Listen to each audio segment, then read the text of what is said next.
Joke time muna tayo mga kababayan bago natin pag-usapan yung mga mainit na balita. Kanina kasi naputol yung video ko. Pagpatuloy natin, may reaction na si Pulong doon sa kanyang viral video na ginugulpi niya yung isang bugaw. Pinulitika po ni Pulong. Sabi ni Pulong, kung hindi ka niya ngayon, tinuturo yung ating administrasyon, yung ating Pangulo. Kung hindi ka niya ngayon matalo sa ayuda, matalo ka sa kasuhan ka. Yung mga kasalanan mga kababayan na ginagawa nila, tinuturo ibang tao. Ganon katindi. Pero dito muna tayo sa joke time. Padala ni Recentes Bing, nag-usap yung mga tatay. Sabi ng tatay kay Inday, Inday, sagot naman Inday, po, magalang si Inday. Kumusta naman niya yung pag-aaral mo? Ano yung lesson ninyo kanina? Sagot po ni Inday, tungkol po sa manok. Sabi ng tatay, okay, bago yun So, madali lang ba yung lesson ninyo tungkol sa manok? Sabi ni Inday, oo naman po, chicken na chicken. After ng lesson nga namin po, tay, nag-exam kami. Sabi ng tatay, ay wow, very good. Kumusta naman yung result ng exam ninyo tungkol sa manok? Sabi ni Inday, itlog po.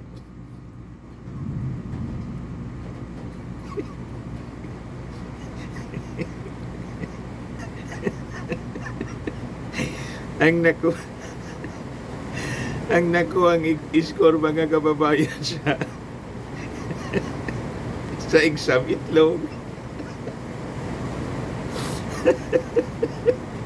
What? Anyway, joke man lang po mga kababayan.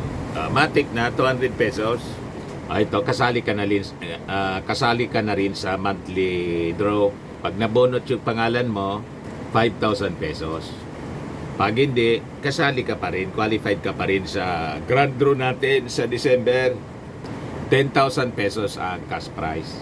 O ngayon, remind ko lang po kayo mga kababayan, kasi 9 days na lang, eleksyon na po, i-number 1 po natin, pakiusap ko sa inyong personal. I-number 1 po natin si Ben Abalos para senador. Kasi si Ben Abalos po, siya ang totoong magiging katuwang ng ating Pangulo sa food security natin. At siya po yung pinakang qualified, abogado siya, naging congressman, naging MMDA, chairman, naging mayor ng Mandaluyong, naging DILG secretary. Malawak yung kanya pong experience. Yan po si Benhor. Sa mga magsasaka, ito lang. Number 1, papalakasin ko ang kapangyarihan ng NFA kasi tinanggal ito ng rice tariffication. Isipin mo, kung minsan baksak ang presyo, kawawang ating magsasaka. Pero kung meron kang NFA na may sapat na pondo na siya na bibili sa iyo at siya na rin magbebenta open kasi hindi lang pwede ibenta, nakalagay ito sa batas, i-impact lamang nila factory in terms of calamity. They can only sell it if there is a rice emergency. At tanggalin natin yun. Isipin nyo, sabi nga ni Sir Kiko, kung libo-libong truck, buong Pilipinas. Walang ginawa kundi bumili ng bigas sa mga magsasaka at binibenta mismo direkta sa mga tao. Naku po, masaya na magsasaka. Masaya yung mga bibili dahil nakakabura sila. Hindi ba? Napakasimple. Let's just empower the NFA at yan ang gagawin ko. I will amend the rest of it.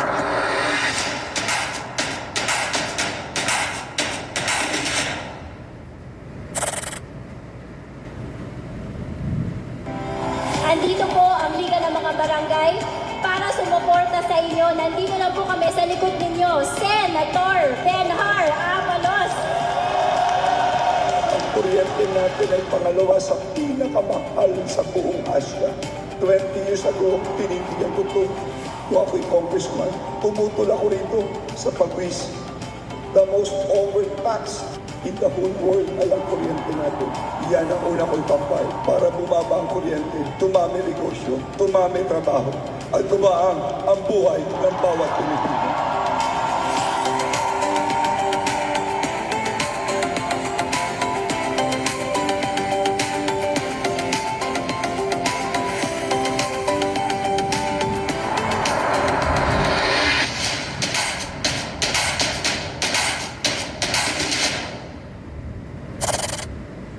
Number 1 sa Senado po, solid tayo, Ben Abalos.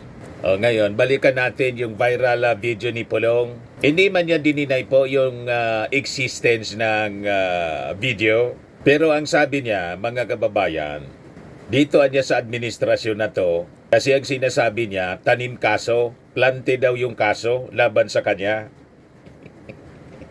Napakalabo po. Paano naging planted po na may CCTV at yung CCTV video, hindi man niya dininay. Ang sinabi lang niya, mga kababayan, matagal na nga niya yon. Kasi nga po, nangyari yon Pebrero 23, 2025. So hindi pa man katagalan, nadili lang po yung pag-file kasi siyempre ma-impluensya sila. Yun ang rason po sa affidavit mismo ng complainant. Natakot siya, hindi na nga pa-medical certificate, pero yung ebidensya na present niya mga kababayan sa CIDG, yung video. Yan po, nakakatakot si Pulong. Matindi po. So ito yung depensa, mga kababayan ni Pulong as published ng mga banateros. Yung mga kasama ni Banat Bay. Sabi dito, kung hindi ka matalo sa ayuda, matalo ka sa kasuhan kita. That is the new politics of the Philippines right now. Dirty politics, sanay na tayo dyan. Na-interview kasi siya mga kababayan, nandun siya sa The Hague, bumisita sa kanyang tatay. So, pinalalabas niya, kinasuhan siya ng CIDG kasi pinopolitika siya. Anong kinalaman ng ating administrasyon mga kababayan? Doon siya complainant. Ginulpi niya po. Ito yung video mga kababayan, published ni tagapagmulat Jean Larosa. Interview kay Pulong, mga kababayan doon sa The Hague. Nandun pala siya. Pagkatapos, ito yung video na ng pananakit, panggugulpi dito sa sa isang negosyante na bugaw. Nag-execute ng affidavit. Cristone John Patria E. Moreno. Diyan yung kanyang affidavit mga kababayan. Ngayon, pakinggan natin yung sinasabi niya. Sa akong mga kaigsunan dabawin nyo, karon nakakita na po ng video, dugay-dugay na nahitabog. Sige lang, inyo hagyapong desisyon kung kinsa inyong botohon sa inyong pagka-congressman sa unang distrito. Di ko magbuot o niya, giingnan po ko sa abogado, kay hantod karon ila pang i-authenticate kung asa gikan ang video.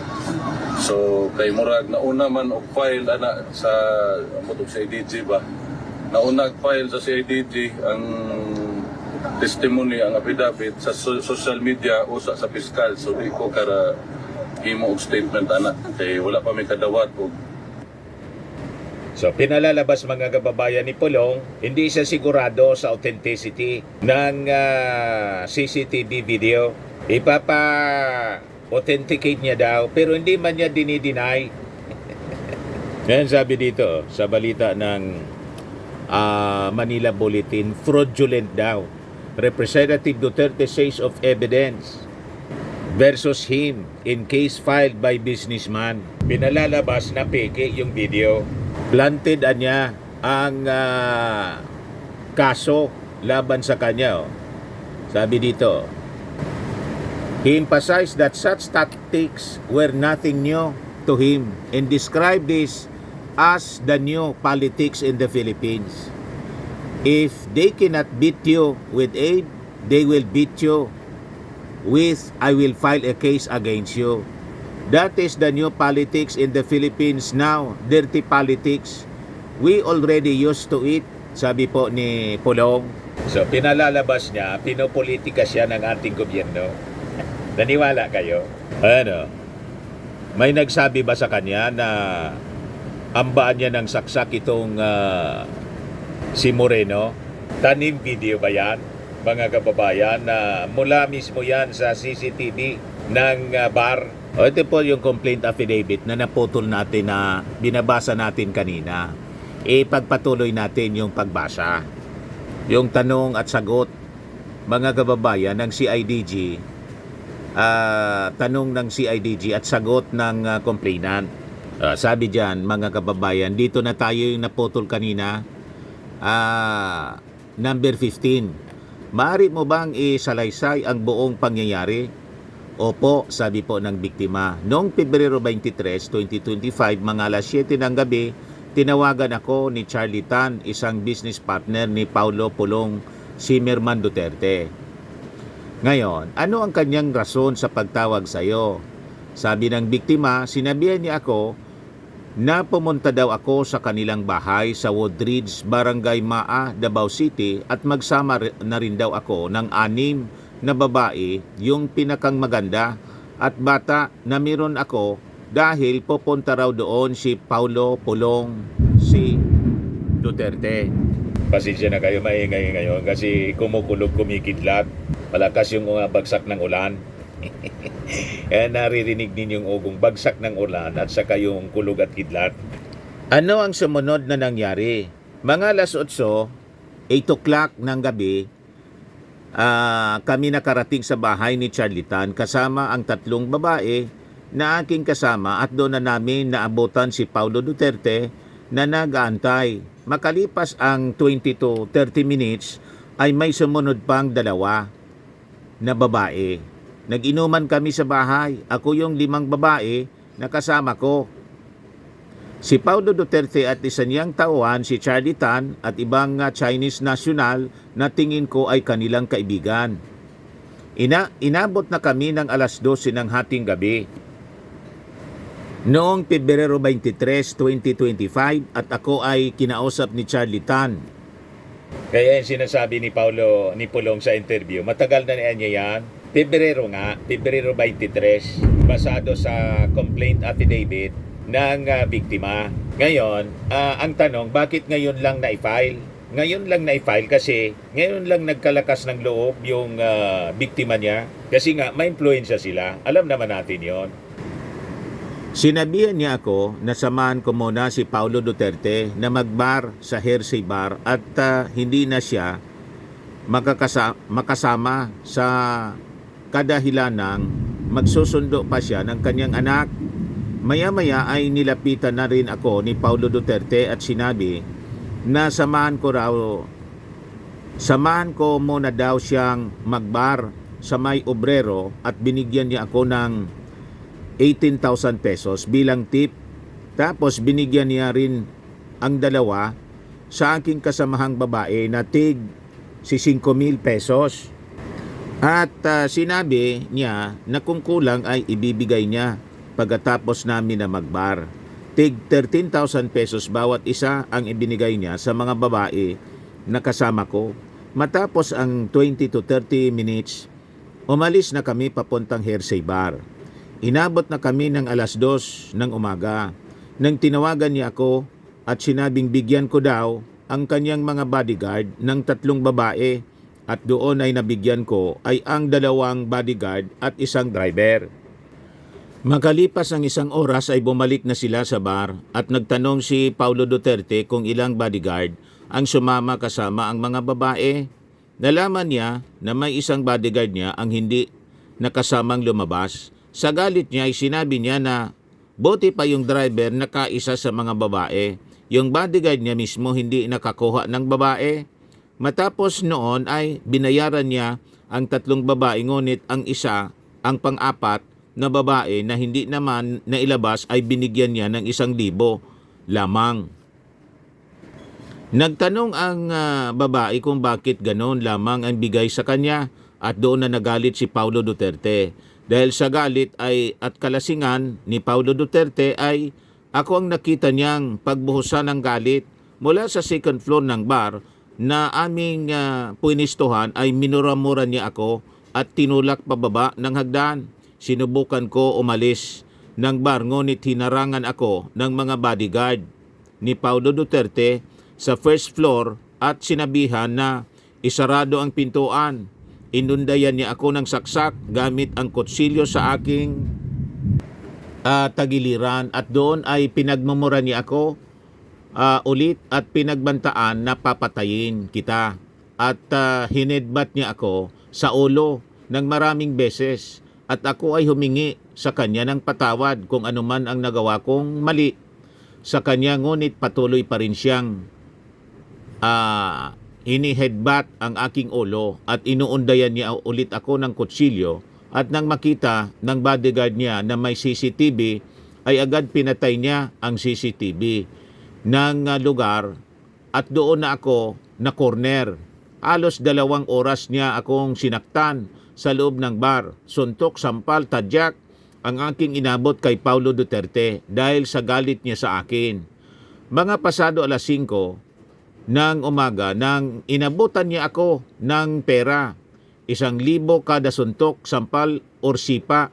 Matapos ang nangyari ay umalis na siya ng bar at bumalik sa may Woodridge at doon na makipag-sex sa isang kinuha niyang babae sa akin.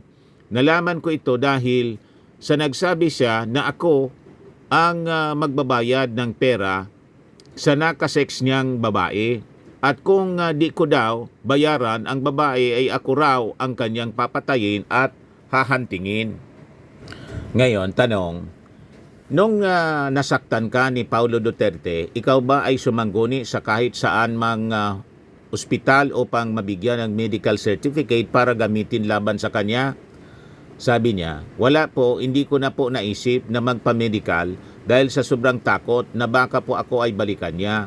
At sigurado ako na pag nalaman niya na gumagawa ako ng legal na hakbang para kasuhan siya, ay alam kong may masamang mangyayari sa akin at pati na rin sa aking pamilya. Bakit mo nasabi na siguradong may mangyayari sa iyong masama at sa inyong pamilya kung gagawa ka ng hakbang na legal laban sa kanya? Sabi ng biktimang si Moreno, dahil po maimpluwensya ang kanyang pamilya doon sa Davao City, kaya po hindi na po ako gumawa ng aksyon para kalabanin siya.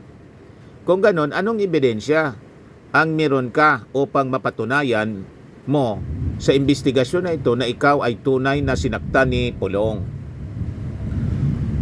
Alam ko po na habang sinasaktan niya ako at tini-headbutt ay inuundayan ng kutsilyo, ay may mga CCTV po doon sa Hersey Bar.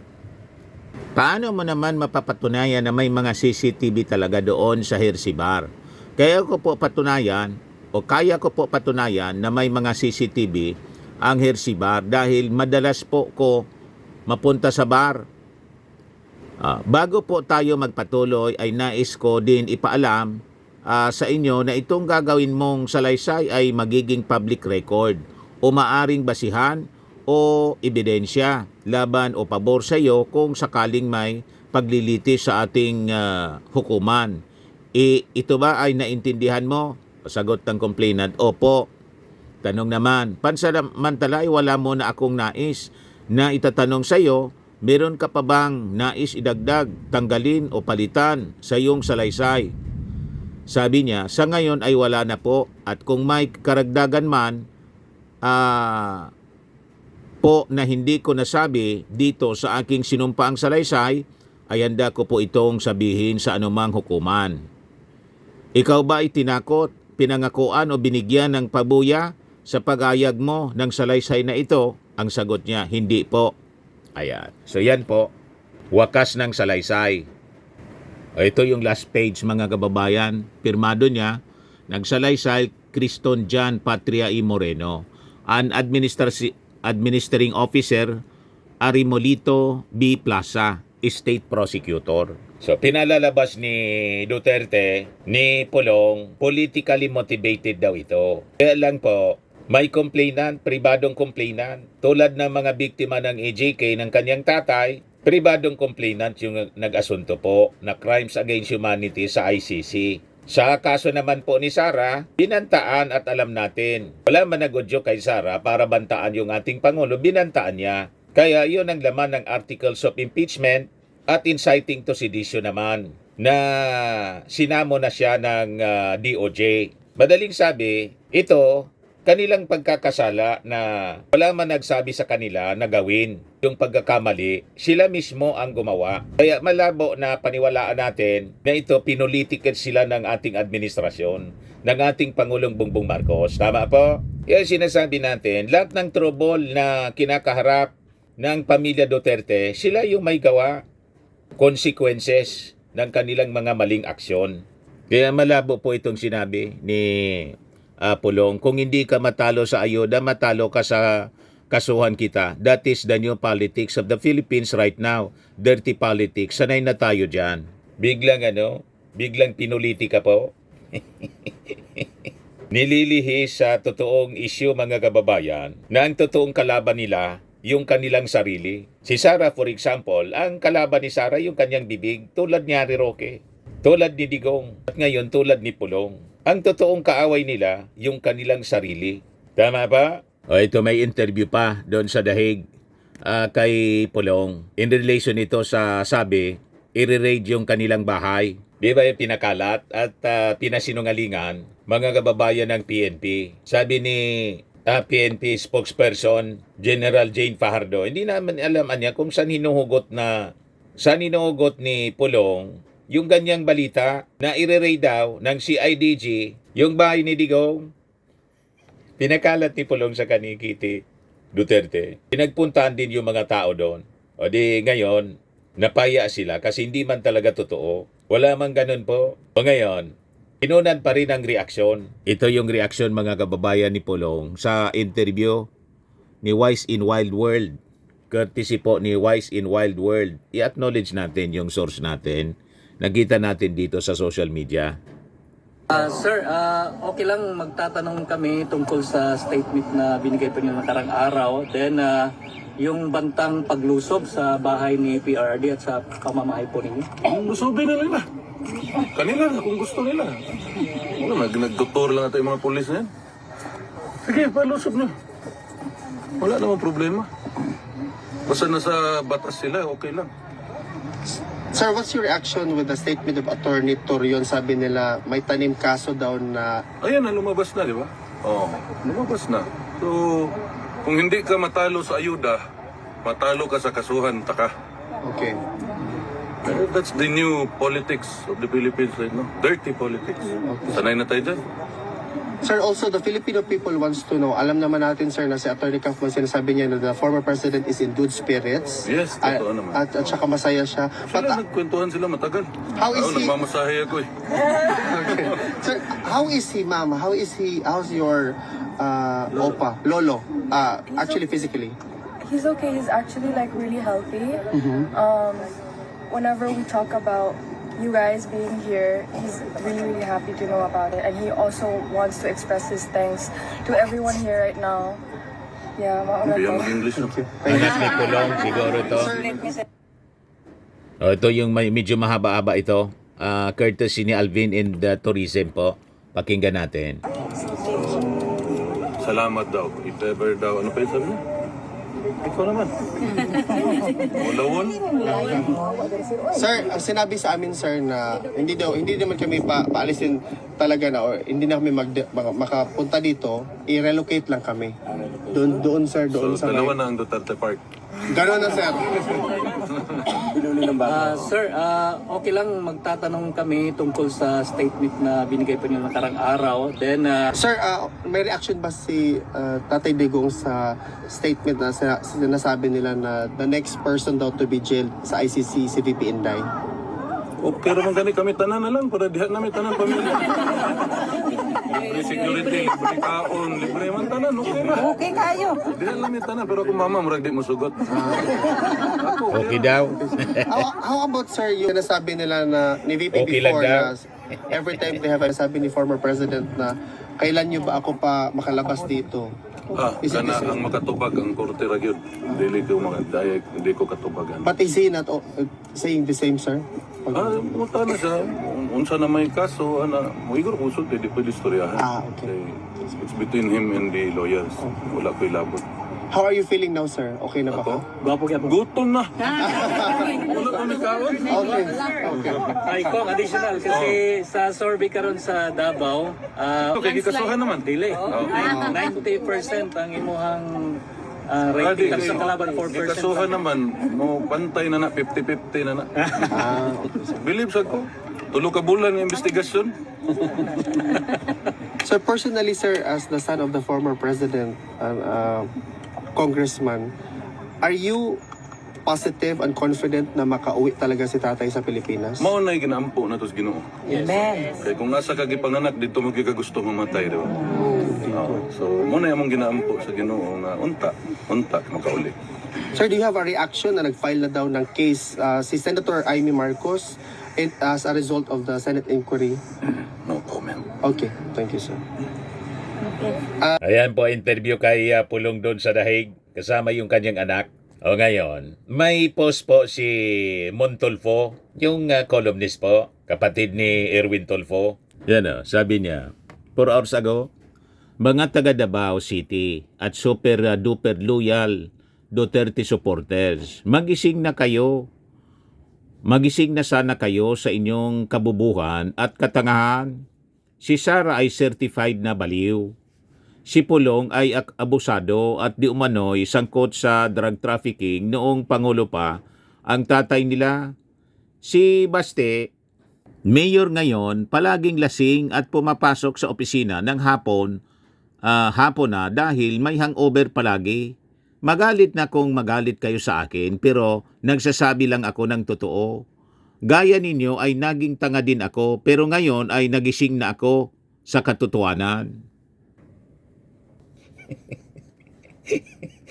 Nagising na si Montulfo sa katotohanan. Tinawag na baliw si Sara Duterte. Sabagay, pinapanood ko kagabi yung interview ni Christian Esguerra kay Atty. Lorna Capunan, isa sa mga abogado na kinukonsulta ng Congress, yung prosecutor. Ganin din yung sinabi ni Atty. Capunan, lutangan niya, dysfunctional niya. Makikita mo niya sa kanyang mga aksyon, mga pinagsasabi.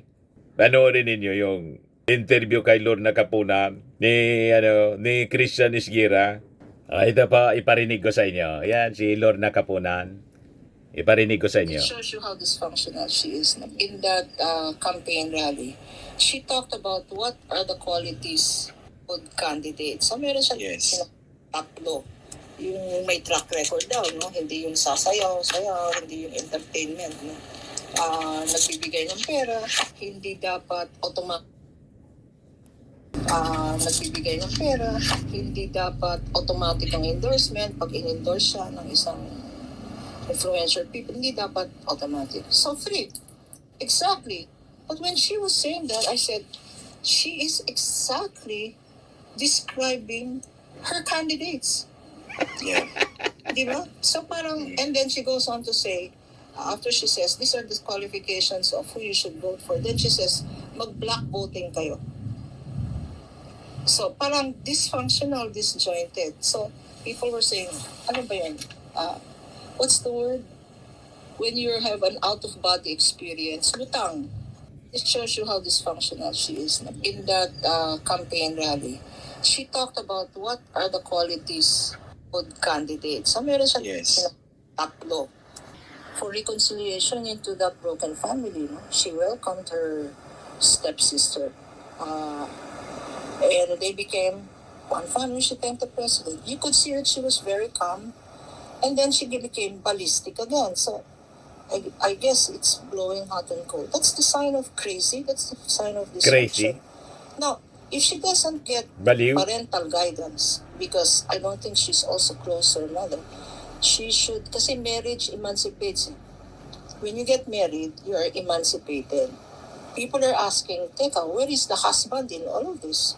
We haven't seen the husband in any official functions, not in the State of the Nation address, not in public functions. And so maybe also there is no guidance from or companionship from somebody who should be giving her advice, her spouse. So walang parental advice, walang spousal guidance. So she's on her own. Maybe what she needs, and I give this advice to my client, maybe what she needs, because I saw your show, no? I saw your show, one of your shows, when you critiqued her, when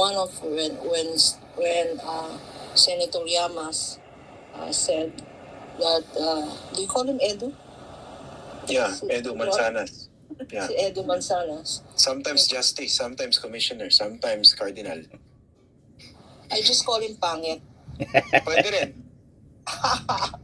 When you commented, and one of your other guests commented that she seems to be enraged.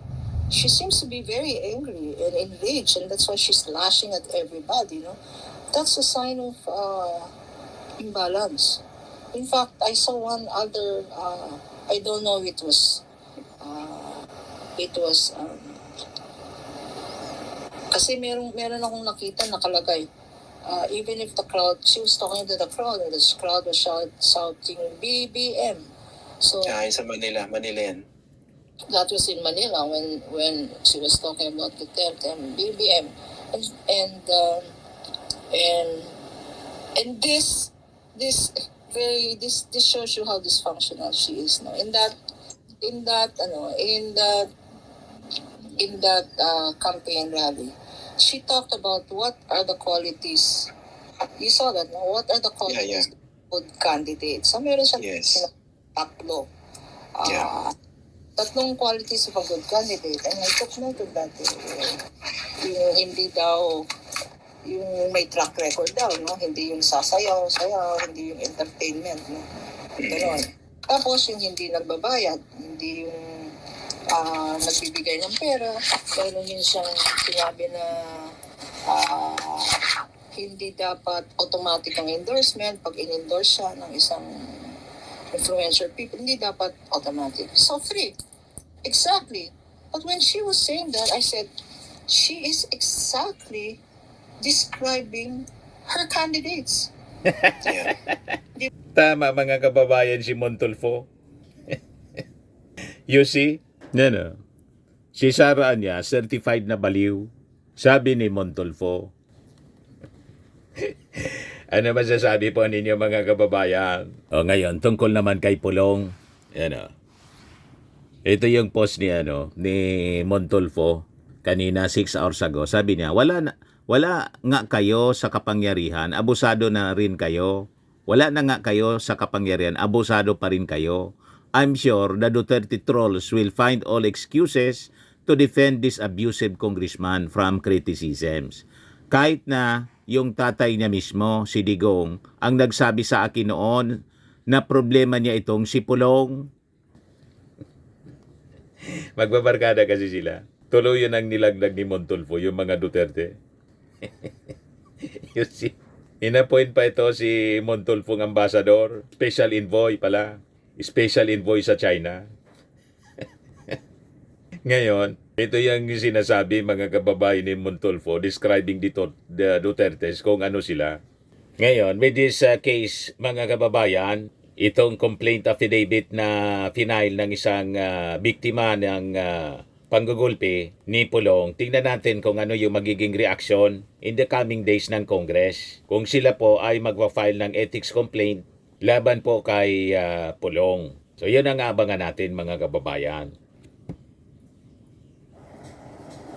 At itong ating programa mga kababayan, atid sa inyo nitong ating mga sponsors. Fairmax Firming and Lifting Cream.